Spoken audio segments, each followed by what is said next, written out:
नमस्कार, स्वागत आहे तुमचे आमच्या चॅनलमध्ये।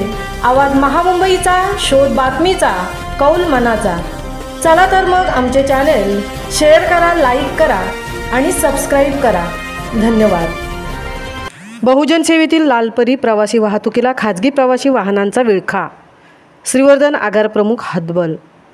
म्हसळा शहरातील बहुजनांच्या वाहतुकीवर प्रशासन नाराज असताना आता बहुजनांच्या सोयीसाठी असणारे एसटी पिकअप स्टँडवर सुद्धा खाजगी प्रवासी वाहने आणि फेरीवाल्यांनी विळखा घातला असल्याची तक्रार श्रीवर्धन डेपो मॅनेजर मणेर यांनी म्हसळा तालुक्याचे तहसीलदार सचिन खाडे, नगरपंचायतीचे मुख्य कार्यकारी अधिकारी विठ्ठलराव राठोड, सहाय्यक पोलीस निरीक्षक संदीप कहाळे यांच्याकडे केली आहे।